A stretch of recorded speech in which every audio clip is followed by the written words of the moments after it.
오늘은 마태복음 52번째 시간입니다. 마태복음 13장 51절에서 52절 말씀을 가지고 비유의 결론, 7가지 비유의 결론 깨달았느냐라는 제목으로 함께 은혜 나누고자 합니다. 여러분, 오늘 51절과 52절 짧은 이 두 절은 7가지 비유의 결론에 해당합니다.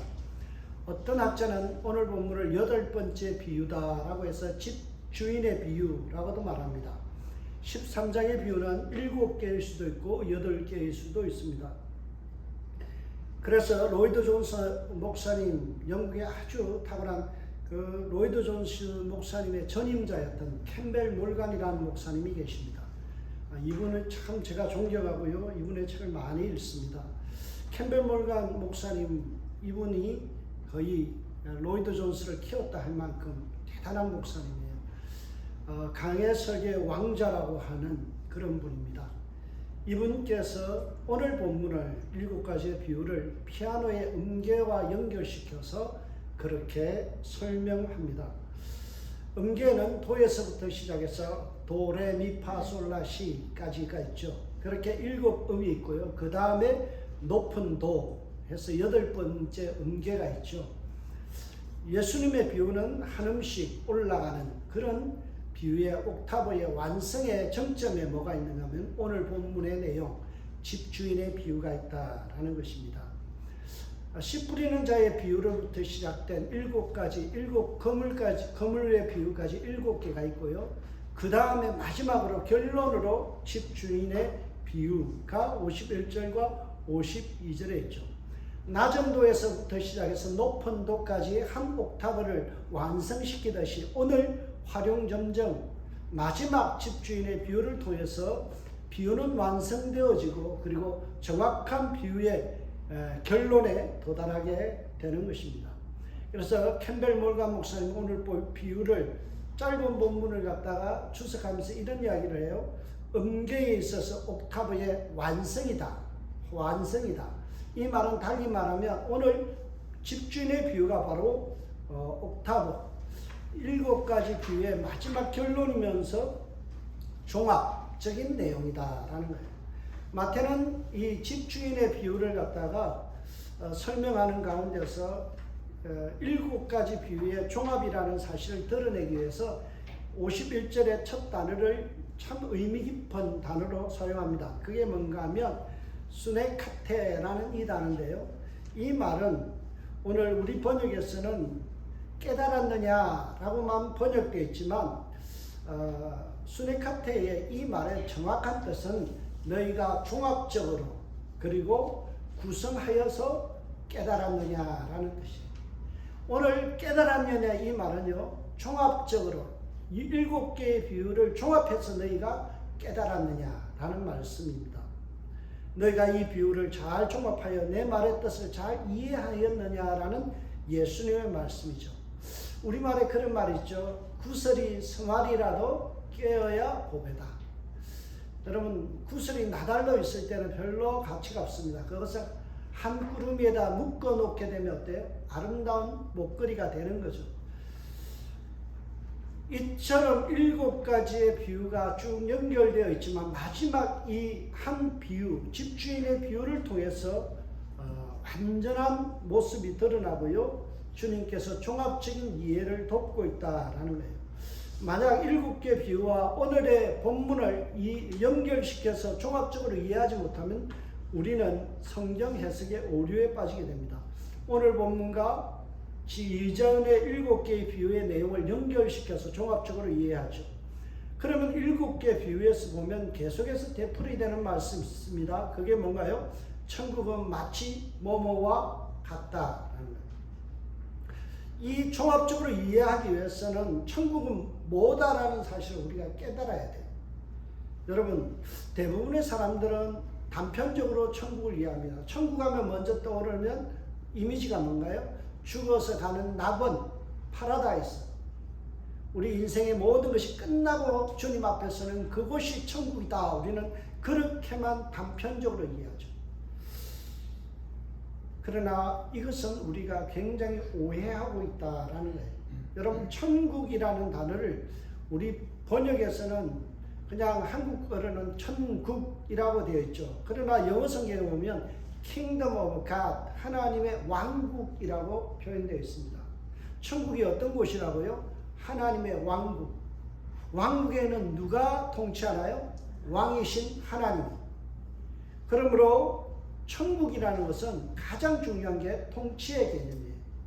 하나님이 통치하시는 그곳이 뭐예요? 천국이에요.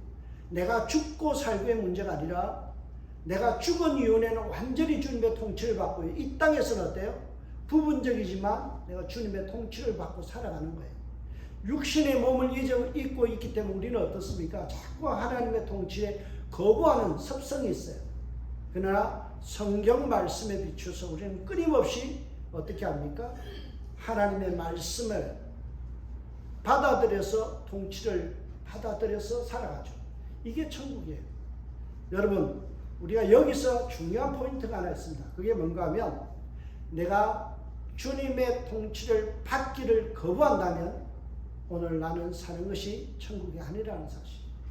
우리는 많은 사람들이 천국 가기를 원해요. 천국의 삶을 누리기를 원해요. 그런데 모순적으로 뭐예요? 나는 오늘도 주님의 통치를 거부하고 말씀을 거부하며 말씀에 순종하지 않는 거예요. 내 형제를 사랑하라 라고 말씀했는데 아직도 내 속에 용서하지 못한 내 마음속에 껄끄러움이 있어요. 그건 뭐예요? 아직 주님의 통치를 받아들이지 못하는 거죠.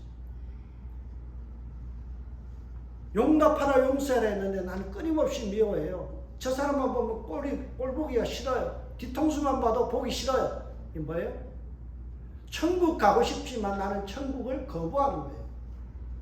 주님의 통치를 받아들이는 자가 바로 천국의 삶을 삽니다. 그래서 우리는 천국 가고 싶습니다 그러면서 주님의 말씀에 순종하지 않는 것은 모순된 삶이죠. 그러나 실망하지 않으셔도 돼요. 왜냐하면 하나님께서 서서히 성장시켜서 열매 맺게 하시기 때문에 그래요. 결국 하나님의 통치하시는 능력이 우리를 제자되게 만들고 결국에 하나님의 사람으로 빚어 나가신다. 제가 참 좋아하는 말씀이 있습니다. 그게 뭔가 하면 다니는데 불편을 드려서 죄송합니다. 우리 살아가는 게 그렇잖아요. 아직 목사이지만 여러분들에게 불편을 끼쳐요. 신앙생활 하면서 여러분에게 불편을 끼쳐요. 그러나 그 불편함이 조금씩 바뀌어져요. 그래서 제가 늘 기도하는 표현이 있어요.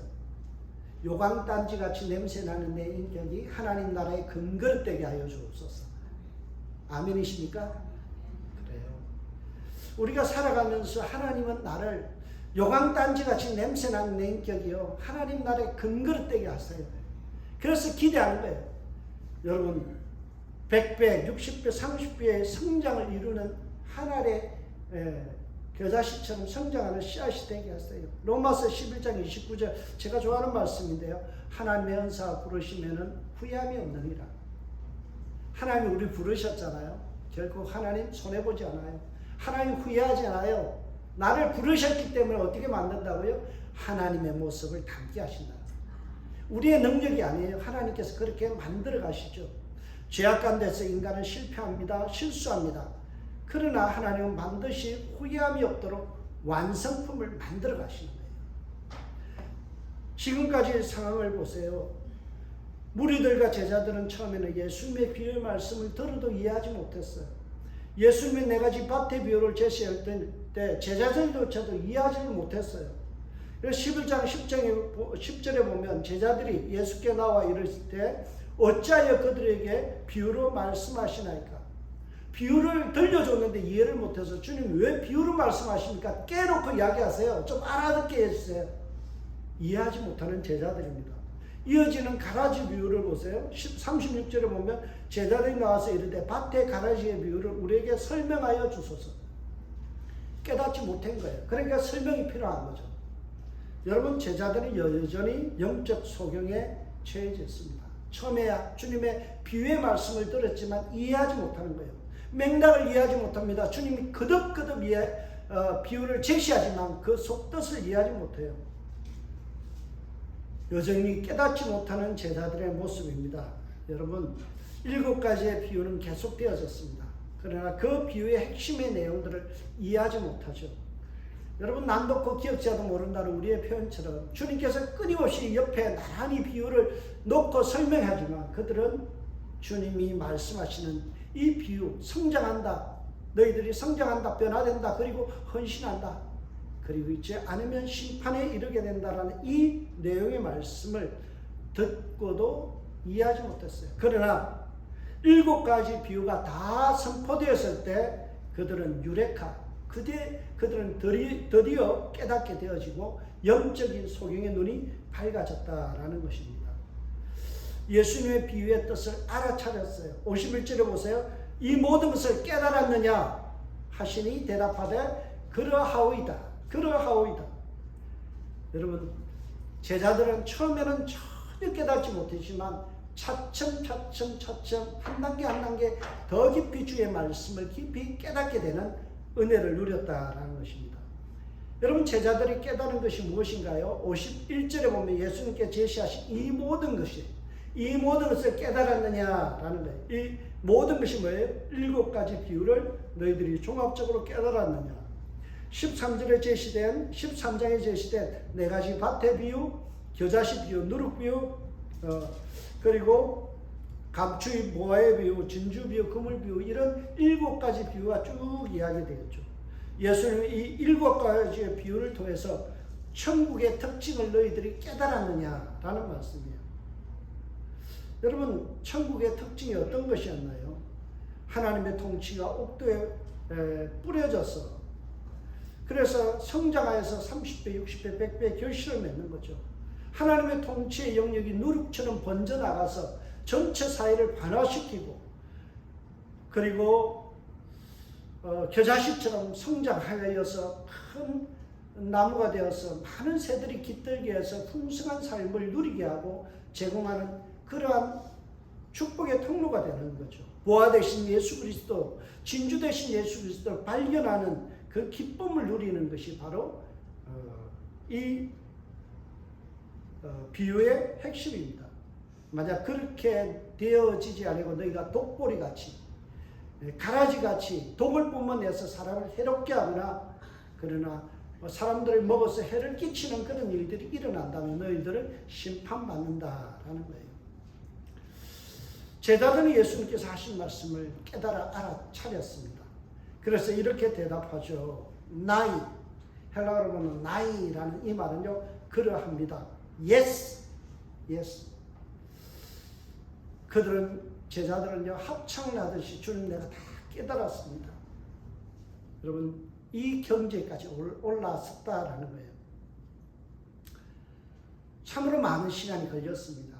주님이 했던 말도 하고 했던 비유 비슷한 거 또 끄집어내서 이야기하고 7번을 되풀이했는데도 처음에 알아듣지 못하던 그들이 점점 귀가 열려지고 알아듣고 깨닫는 경지에까지 올랐다라는 거예요.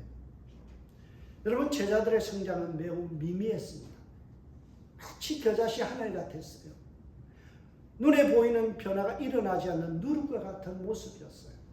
그러나 결국 하나님께서 그들을 사용하셔서 크게 부풀어 가루스마를 전체를 부풀어서 변화시키는 위력을 만들어내고요.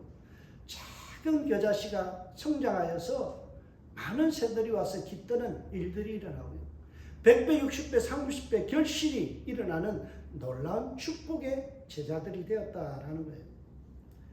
그 과정에서 그들은 자기의 희생과 헌신을 통해서 그들은 성장하고 변화되었습니다. 여러분 자기 희생과 성장이 없이는 우리가 주님을 알아가는 일에 있어서 결코 가능하지 않다라는 사실이에요. 여러분 더디지만 분명히 제자는 성장합니다. 여러분도 마찬가지예요. 제가 돌이켜보면요 40대 참 힘이 넘쳤던 것 같아요. 뭐든지요 총에서 잘못되는 거면 지적하고요 혈기 가지고요 막 달라붙었어요. 여러분 총회 가면 조용합니다. 왜요? 살아보면서 느끼는 게요. 사람 모든 일을 하는 것은 관계다는 거예요. 옳은 지적이 아니고 관계라는 거예요. 관계가 좋으니까 제가 5060을 하는데요. 모금이 잘 돼요. 관계가 나쁜 사람들은요. 도와주고 싶은데 이런 한전 안 보태줘요. 관계가 좋은 사람들은 신목사 한다면 내가 가야지. 신목사 한다면 내가 도와야지. 그렇게 되는 거예요. 제가 느끼는 게 있어요. 하나님께서 세상 말로 그런 표현이 돼. 쌍놈이 나이가 고배다라는 옛날 말씀이 있어요. 나이가 들면요. 인격이 자라고요. 신앙이 자라더라고요. 여러분들 하는 일은 없어도요. 주님 닮아가는 모습은 더 깊어지는 줄 믿습니다. 겉사람은 날로 후패하지만 속사람은 날로 새로워지는 은혜가 나이 듦으로 인해서 맺어지는 거예요. 주님께서 우리를 변화시킵니다. 이 부분에 대해서 오늘 본문을요. 참 제가 좋아하는 두 학자가 이렇게 이야기합니다. 마태복음에 베이커 주석을 썼던 데이비드 터너가요. 이런 이야기를 합니다. 천국의 성장은 실제적이긴 하지만 감지할 수 없으며 천국의 겸손한 시작은 결코 견고한 실체가 될 것이다. 예수를 따르기 위해 그 밖에 모든 것을 버리는 것은 상당한 보상을 받을 것이다. 여러분 천국의 시작은 어때요? 실제지만 감지할 수 없을 만큼 너무나 미약하고 시작은 너무 겸손한 것 같아요. 창대한 게 아니에요. 그러나 견고한 실체로 드러나는데 그 과정에서 주님을 따르기 위해서 헌신하고 그렇게 희생한 사람들을 결국 주님께서 보상하신다. 이것이 오늘 결론이라는 거예요. R.T. 프란스라는 마가복음의 주석가가 이 말을 오늘 본문을 통일하게 이야기합니다. 제자들은 확실히 온전한 가는 거리가 멀었지만 그들은 분명히 깨닫는 과정 중에 있었다. 여러분 우리의 모습이 그런 거예요. 우리는 깨닫는 과정 중에 있는 거예요. 성장하는 과정 속에 있어요. 그래서 나를 보면서 실망하지 마세요. 옆에 사람 보면서 실망하지 마세요. 왜 저 사람은 저렇게 변하지 않을까? 아니에요. 속에는 누룩처럼 변화돼 가고 있는 거예요. 성장하고 있는 거예요. 우리 눈에는 왜 이렇게 더딜까? 왜 이렇게 저 사람은 주의 모습을 안 담아갈까? 아니에요. 주님은 그를 변화시킵니다. 그래서 하나님의 경륜에는 실패함이 없습니다. 반드시 제자를 성장시키고 성숙시켜 놓습니다. 분명히 제자들은 성장된 모습으로 고백합니다. 나이 그러하오이다. 그러하오이다. 주님 예수 내가 깨달았습니다. 여러분 제자들의 목소리는 매우 우렁찹니다. 힘이 넘쳐요. 제자들이 예수를 깨달았을 때 예수님께서 주저없이 제자들을 칭찬하십니다. 예수님께서 기특한 제자들을 보시면서 분에 넘치는 직분을 주셨어요. 오늘 저와 여러분이 이 직분을 받기를 원해요. 예수를 따르는 12제자에게 주신 주님의 직분이 뭔가요? 아주 영광스러운 직분인데요. 그것이 바로 서기관이라는 직분입니다. 여러분 성경을 필사하는 사람들을 서기관이라고 합니다. 매우 중대한 역할을 하는 사람이에요. 세세하게 이 성경을 필사하기 위해서 그들은 고용된 사람들인데요. 일단 글자를 알아야 되죠. 문법을 알아야 되죠. 번역을 하려면 굉장히 신중해야 됩니다. 성경 필사본을 정확도를 위해서요. 그들은 문자의 숫자, 단어의 숫자, 띄어쓰기, 칸수까지 세워가며 그 일들을 했던 사람들입니다. 그래서 그리스로 서기관을 뭐라고 그러냐 헬라어로 그라마투스라고 합니다. 그라마투스, 서기관. 그런데 이 단어는 원래 그라마티케라는 문자를 쓰는 기술에다가 우스라는 사람을 붙여서 그라마투스라는 단어를 씁니다. 여러분 서기관은 문자를 종합해서 쓰는 사람들입니다. 여기에서 나온 영어 단어가 있어요. 그게 뭘까요? 그래머. 영어의 문법 할 때 이 그래머라고 이야기하죠. 여러분 문법을 무시하면요 말이 꼬여요. 우리말은 주어, 그러면 목적어, 서술어 이렇게 돼 있잖아요. 영어는 주어, 동사, 그다음 목적어 뒤에 가버리죠. 그 어순을 바꿔버리면요 영어는 안 돼요. 한국말도 안 돼요. 막 이해가 상충되어지고요 말이 꼬이는 거죠.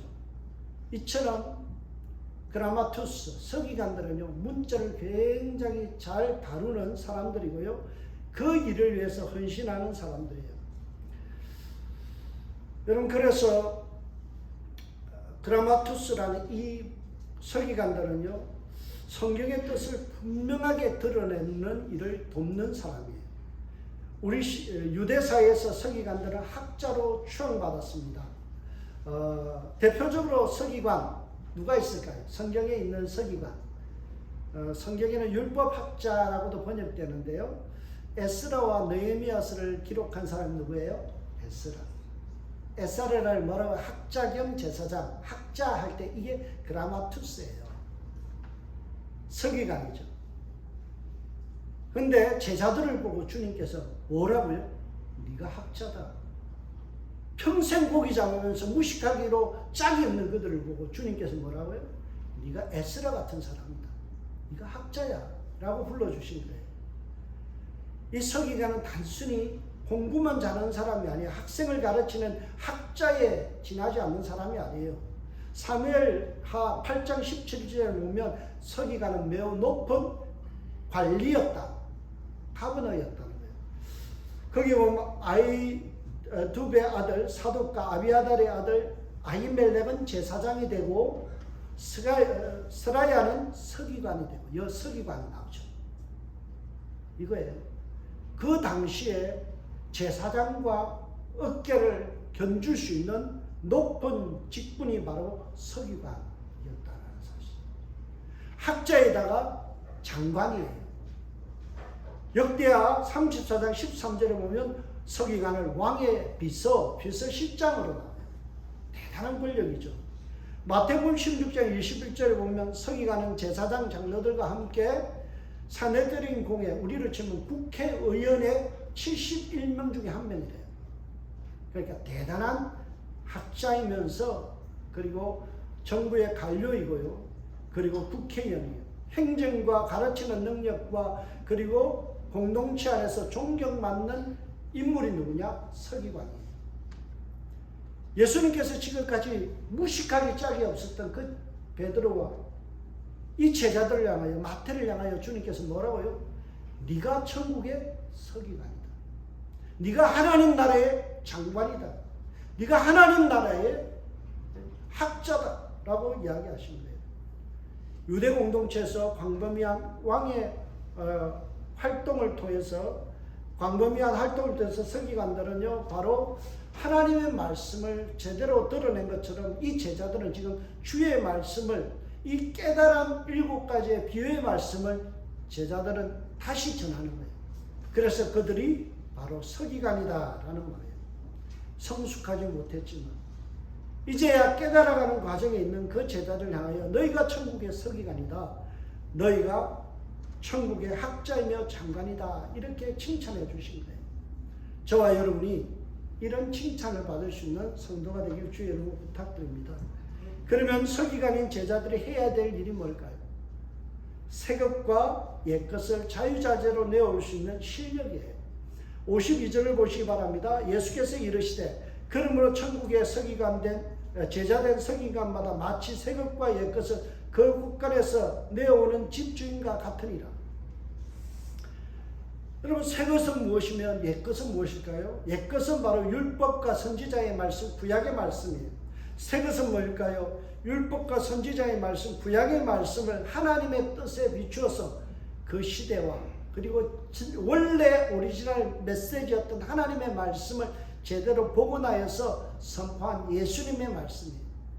구약의 말씀과 신약의 말씀, 예수님의 말씀을 자유자재로 구사할 수 있는 사람, 그 사람이 누구냐? 서기관이에요. 예수님의 제자들은 이 일에 헌신했어요.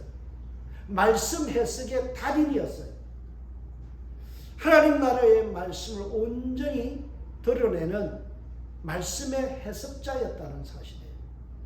하나님의 말씀을 비추어서 하나님의 통치를 수용할 수 있도록 만드는 사람, 일반 성도들에게 하나님의 말씀의 원뜻을 그대로 선포하는 사람, 그것이 바로 서기관. 여러분, 하나님의 말씀을 일반 성도들에게 잘 전하는 일, 이게 서기관이 하는 일이에요. 오늘날 목사와 그리고 장로님들, 권사님들이 해야 될 일이 뭐냐?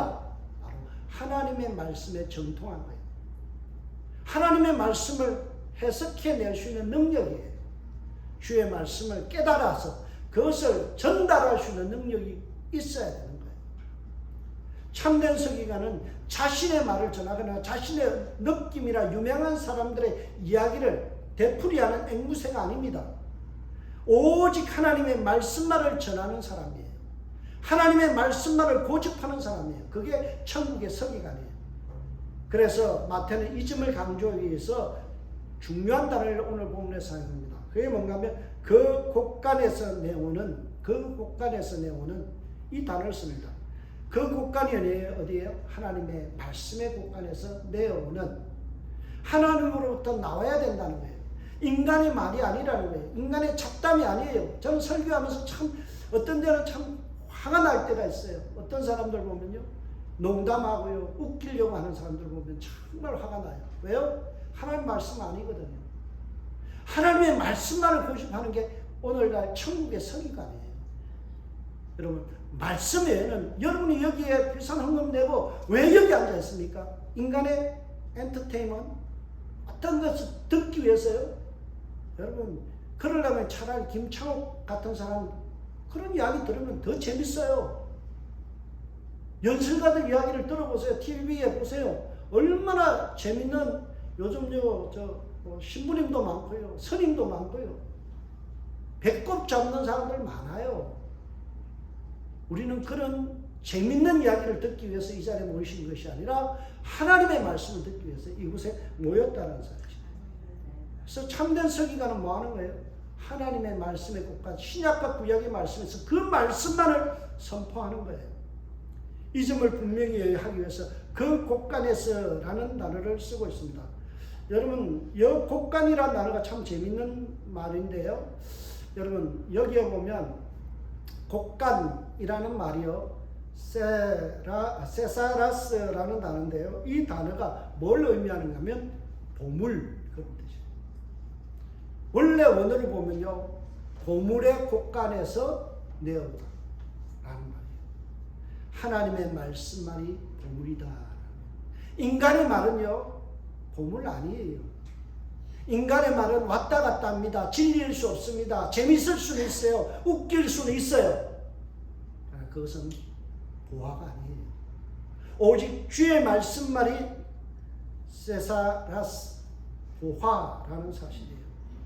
이 세사라스라는 단어가 어떨 때 쓰는가 하면 보화 또는 왕의 선포문에 쓰인 글자, 그런 뜻이에요. 왕이 선포하는 내용이 뭐냐? 세사라스, 바로 보화라는 뜻이에요. 우리는 주님이 우리의 왕이시잖아요. 왕 대신 주님의 말씀만이 보화이고 그것만이 우리가 선포되어야 될 하나님의 말씀이라는 거예요. 여러분, 인간의 말은 결코 보화일 수 없습니다. 하나님의 말씀만이 보화 중에 보화, 진귀한 보물이에요. 여기서 보면 보화를 내어오는 이라고 하죠. 내어오다라는 말이 어떤 뜻인가 하면요, 이것이 헛불이다, 그런 뜻이에요. 이 말은요, 꽃비가 내리는 것처럼 이렇게 좋은 것이 막 뿌려지는 그런 것을 내어오는 이라는 단어를 쓰고 있습니다. 헛불이다, 관대에게 나누어주다, 그런 뜻이에요. 아낌없이 내어주다. 여러분, 이 일을 하는 사람이 누구라고요? 오늘의 여러분들과 저입니다. 성도들이 해야 될 일이 뭐라고요? 하나님의 보배로운 말씀을 세상에 헛뿌리는 사람이에요. 꽃비가 내리듯이 주의 말씀을 저들에게 뿌려주는 거예요. 그것이 우리가 해야 될 일입니다. 여러분, 말씀에 사로잡혀서 말씀의 깊은 우물에서 그 말씀을 끌어올려서 얼음 냉수보다 더 시원한 주의 말씀을 마시게 하는 것, 나눠주는 일, 이게 바로 누가 해야 될 일이라고요? 저와 여러분, 오늘날 천국의 서기관인 저와 여러분이 해야 될 일이다라는 거예요. 여러분, 누가는 오늘 본문에서 누가복음 12장 42절을 통해서 예수님께서 애타고 찾고 계시는 이 시대 서기관을 찾으시는 예수님의 목소리를 소개합니다. 주께서 이르시되 지혜 있고 진실한 청지기가 되어 주인에게 그 집 종들로 말미암아 그 집 종들을 맡아 때를 따라 양식을 나누어 줄 자가 누구냐? 때를 따라 양식을 내어 줄 자가 누구냐? 주님께서 오늘날도요 이런 서기관을 찾는다는 거예요. 때를 따라서 주의 말씀을 나눠 줄 수 있는 자, 주일마다 주의 말씀을 선포하는 제가 그런 일을 해야 돼요. 목사가 목사로서요 가장 중요한 게 뭐예요? 주의 말씀, 신약과 구약의 말씀에서 끌어내어서 이 보배로운 말씀을 여러분에게 흩뿌리는 거예요. 여러분이 그 말씀을 먹고 양력이 될 수 있도록 선포하는 거죠. 여러분이 그 받은 말씀을 되새김질해요. 그리고 그 말씀을 어떻게 돼요? 나누어주는 거죠. 다른 사람들에게, 자녀들에게, 이웃들에게, 친구들에게 나누는 거예요. 오늘 들은 말씀을 여러분 나누는 거예요. 그러기 위해서 우리가 뭐 해야 됩니까? 반드시 훈련해야 된다는 사실이에요. 훈련. 제자는요 훈련받는 사람이에요. 예수님의 제자들을 부를 때 서기관이라는 영광스러운 호칭을 주셨는데요. 그런데 51절에 보면 예수께서 이르실 때 그러므로 천국의 제자된 서기관이라고 했어요. 여러분 우리 성경에는 제자된이란 말이 조금 어설프게 번역된 것 같아요. 여러분 이 마스테세이스라는 이 말은요, 마스테스라는 말이 제자거든요. 마스테세이스라는 이 단어는요 어떤 뜻인가 하면 훈련되다, 제자 훈련되다. 그래서 훈련된 사람 이런 뜻이에요. 제자된이라는 말은 훈련된 사람, who has become a disciple 이라고 되어 있어요. 여러분 세번역 성경에 보면 정확하게 되어 있습니다. 하나님 나라를 위하여 훈련을 받은 율법 학자는 이라고 되어 있어요. 뭐 되어 있다고요? 훈련. 여러분 이 시대에 훈련된 사람이 되어야 돼요. 이 시대의 서기관이 되기 위해서는 우리는 하나님의 말씀을 해석하고 하나님의 말씀을 전하는 훈련이 되어 있어야 돼요. 저는 히브리서 기자가 우리에게 훈련의 필요성을 설명하는 내용이 있어서 소개합니다. 여러분 단단한 식물은 장성한 자의 것이니 저희가 지각을 사용함으로 연단을 받아 선악을 분별하는 자들이니라. 여러분 여기에 보면 단단한 식물, 어려운 말씀은요 장성한 사람만이 어때요? 해석할 수 있다는 거예요. 그들은 지각, 하나님의 말씀을 깨닫는 지혜가 있기 때문에 어때요? 계속해서 연단을 받아서 그들은 선악, 하나님의 말씀에 비추어서 이게 옳고 그름을 판단할 수 있다. 분별할 수 있는 능력이 있다. 여러분 이런 사람이 되어야 돼요. 서기관은요 단순히 깨달음으로 끝나는 게 아니라 하나님의 말씀을 깨달아 알기 위하여 장성한 자에까지 올라서야 돼요. 어려운 말씀을 깨달을 수 있도록 여러분들이 끊임없이 훈련받아야 돼요. 저와 여러분이 천국의 서기관이 되기 위해서는 훈련받는 사람이 되어야 됩니다. 여러분 우리가 훈련받기 위해서 뭐하고 있어요? 1년에 성경 1독 훈련. 여러분 평생 예수 믿어도 성경 창세기부터 요한계시록까지 다 못 읽는 사람들이 있어요. 한 번도 성경을 못 읽고 주님 앞에 서는 사람이 있어요. 주님이 물을 거예요. 너 내 말 몇 번 읽고 왔냐? 하나님의 말씀 기닫고 살았다 그러면 주님께서 뭐라 그럴까요? 여러분 주님께서 하신 말씀, 하나님의 말씀을 기닫고 사는 사람이 있어요. 한 번도 안 읽어요. 주님의 연애 편지를 뜯어보지도 않고 처음부터 끝까지 읽어보지도 않고 그냥 내팽겨쳤다가 주님 만나러 가실래요? 아니에요. 그래서 우리는 성경 일독하는 훈련에 지금 임하고 있죠.